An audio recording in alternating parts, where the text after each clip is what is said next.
Hello students, this is your physics class. Topic is friction and the lecture number 3. इससे पहले 2 lectures हमने complete किए हैं friction से और ये लेक्चर नंबर 3 आज देखते हैं इसमें. तो you can see that in this lecture we will discuss on the topic of angle of friction and angle of repose. Here you can see a block is present here. Look it. This is a block. This block is present on a roof and let we apply a force capital F here. This is F here. This force apply in the direction of this. So the rough surface or contact surface apply a friction force in this direction. Looking here, Fs. Okay, students. Now this block have the mass m. So the weight of this block is mg and the direction of mg is here. So the reactance here R is here. Okay. So Fs, mg and R. This is so on the graph, on the figure. Normal reaction R. अब अगर हम देखें यहाँ पर कि यहाँ एक angle आप देखेंगे इधर C theta s. Look at C theta s. So this is angle of friction. If we defined of this, so we can say that the angle theta s, which the resultant P makes with the normal reaction R, is called the angle of friction. Normal reaction, I can draw it. Normal reaction, weight is here and normal reaction is here, R. तो normal reaction और जो भी ये हमारा surface है, ये हमारा इसके साथ जो एंगल ये P बनाता है, ये angle, this is called angle of friction, theta S, called the angle of friction. Okay. Now in mathematically we know that in the limiting equilibrium, अब इस P के जो हमने रिजल्टेंट P बना है, रिएक्शनली फोर्स जो हम कहते हैं इसे, ये P के 2 कंपोनेंट्स हैं. यहाँ मैंने एक छोटा सा डायग्राम अपने पास से यहाँ पे ड्रॉ किया है. Look here. P का जो ये यहाँ पे हमने शो किया P, इस P के 2 कंपोनेंट्स हमने यहाँ पे माने. एक कंपोनेंट पैरेलल और दूसरा कंपोनेंट वर्टिकल. और आपको पहले बताया था कि जो भी हम एंगल यहाँ पे लेते हैं, उस तरफ एंगल की तरफ ही हमें कॉस थीटा लेना है.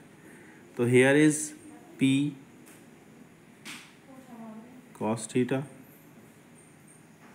and here is P sin theta, right? तो ये फिगर आप देखिए, इसमें figure is show here P sin theta and P cos theta. So in the limiting equilibrium, R equal to P cos theta and Fs is equal to P sin theta. Okay, but we know Fs equal to mu s into R.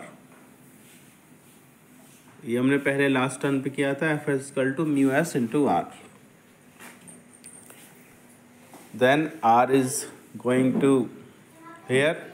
Now mu s, Fs और R ये हमने ऊपर find किए हैं, इन दोनों की values यहाँ put करते हैं, P sin theta and P cos theta. P से P कैंसिल होने पर sin theta upon cos theta, sin theta upon cos theta is tan theta.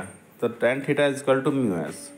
So tangent of angle of friction is equal to the coefficient of friction.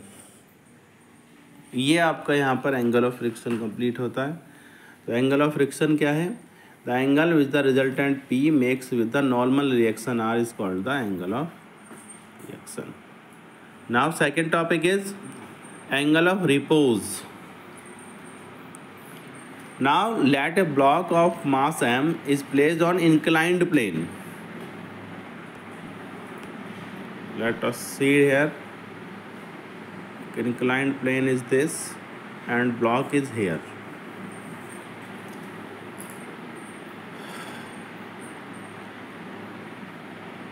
This block have the mass small m and the weight of this block is mg. It directed is downward and the reaction R, surface reaction is R here, and the mg have the two components here, mg cos theta and mg sin theta, because this angle is theta. Here in this figure you can see that, you can see that here theta is this and Fs angle of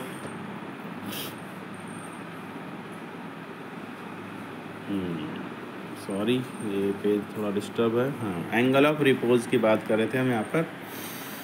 तो here this block is stationary but move करने की position में है ये ब्लॉक. The maximum angle of the inclined plane at with and which a body can rest on the plane without sliding is called the angle of repose. Theta is the angle of repose in the present case. For limiting equilibrium, R is equal to mg cos theta, but we know that Fs is equal to mu s into R. Fs is mg sin theta in from figure, and mu s into R is mg cos theta. दोनों values put करें यहाँ पर Fs एंड R. तो अगर M G cos theta को opposite ले जाते हैं तो M G sine theta upon M G cos theta, M G से एम जी कैंसिल होने पर sine theta upon cos theta is equal to mu S. Now tan theta is equal to mu S. तो tan theta is equal to mu S and theta is here angle of repose. And we know that tan theta S जो हमने last अभी पीछे किया है, tan theta S is the angle of friction, angle of friction, and tan theta also is mu s. So we can say that angle of friction theta s is equal to angle of repose theta. So angle repose is equal to the angle of friction. तो students ये हमारी आज की class में था. आप ये दोनों ही जो टॉपिक्स हैं इन्हें आप अपनी नोटबुक में नोट कर लीजिएगा, इम्पोर्टेंट टॉपिक्स हैं. Okay students, thank you.